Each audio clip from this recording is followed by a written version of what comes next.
So there's been a lot of really weird discourse online recently about the Salmonids, their relationship with the Inklings and Octolings, and Splatoon lore in general. Most of it coming from people who have seemingly never actually engaged with the Splatoon lore on any sort of intellectual level, which ends up with them coming up with some ridiculous conclusions, but I digress.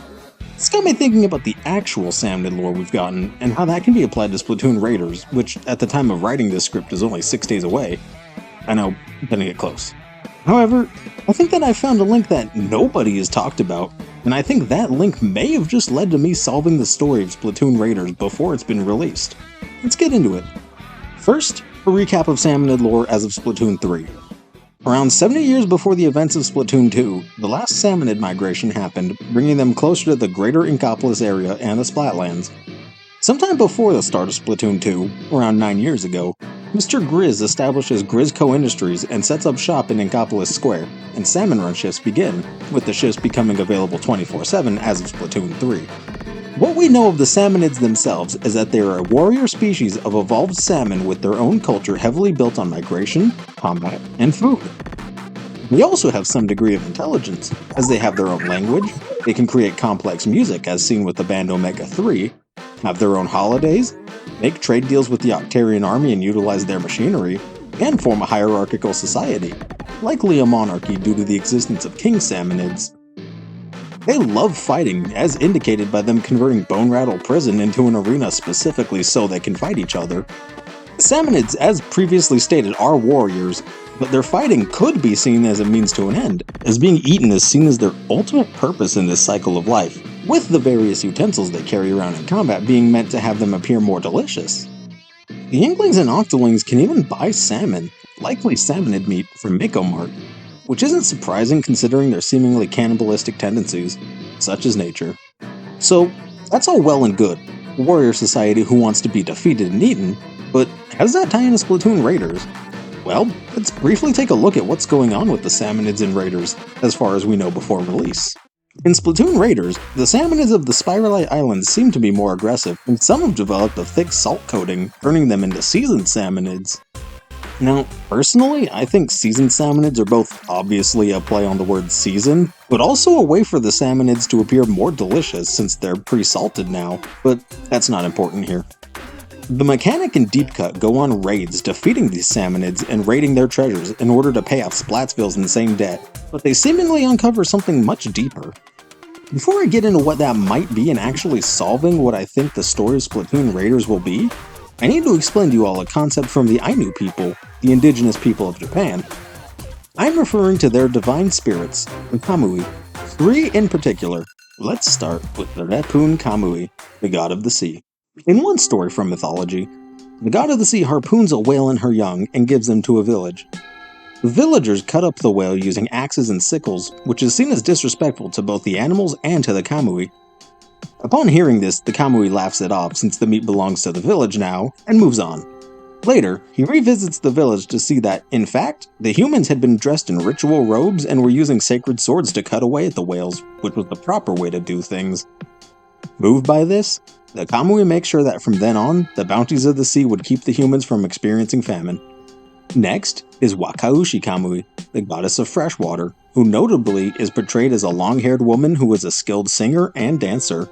Keep this in mind going forward. One story has the goddess of freshwater ending a famine experienced by the humans.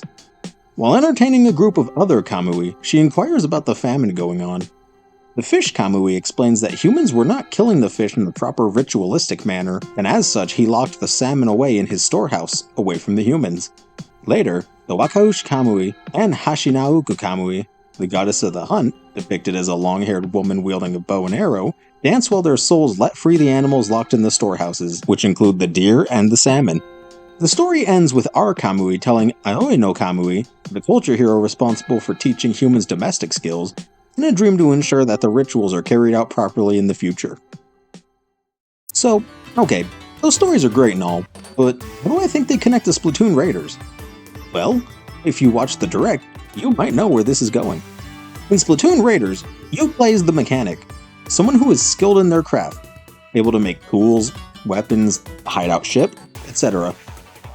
One could say they're a domestic craftsman, and perhaps the one who taught Deep Cut how to do their respective roles in the game.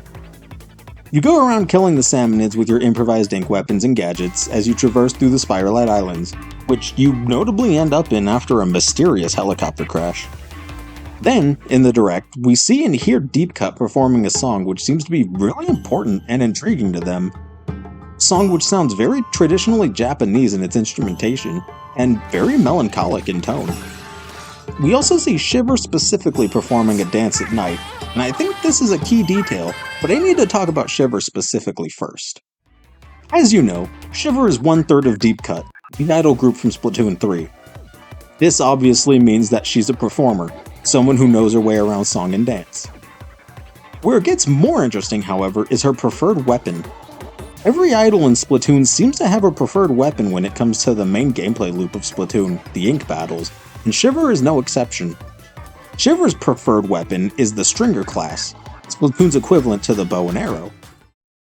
So, here's what I'm getting at. I think that in Splatoon Raiders, the reason for Deep Cut and the mechanic getting stranded in the Spiralite Islands is for atonement.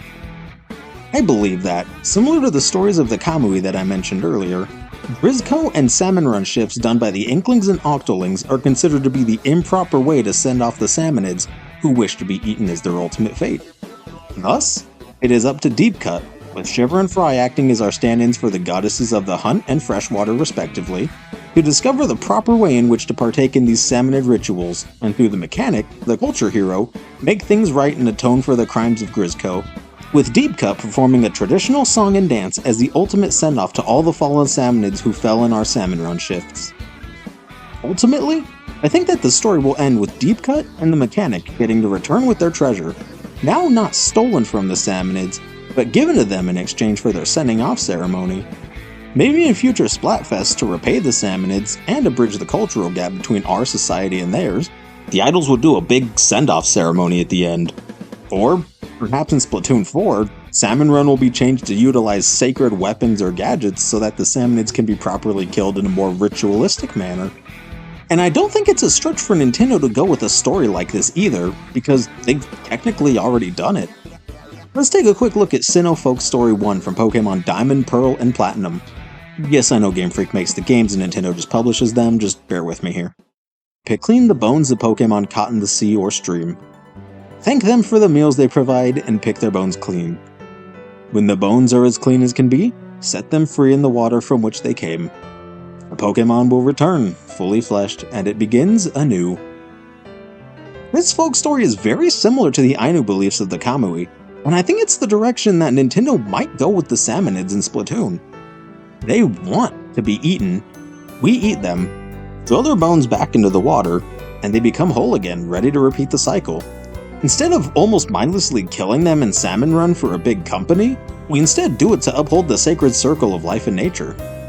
We've also seen the concept of using music as a way to send off the dead in Xenoblade Chronicles 3, so I don't really think it's out of the question to see something similar happen in Splatoon Raiders. Regardless of what happens in Splatoon Raiders though, I'm really happy with these connections, and I genuinely think that this would be an interesting direction to take the series in.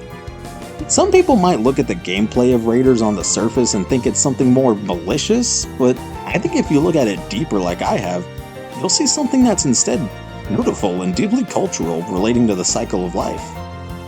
But, what do you guys think? Do you think that this is the direction Splatoon Raiders will go with its story? Or do you think it'll go in some other direction I haven't considered? Let me know down in the comments. I like to get back into making videos and talking about Splatoon as a whole, and some of the lore and misconceptions surrounding the series. So, if that's something you'd like to hear about, please hit the like and subscribe button so I know it's something worth doing. But anyway, that's all for now. I'll see you all next time, whenever that may be.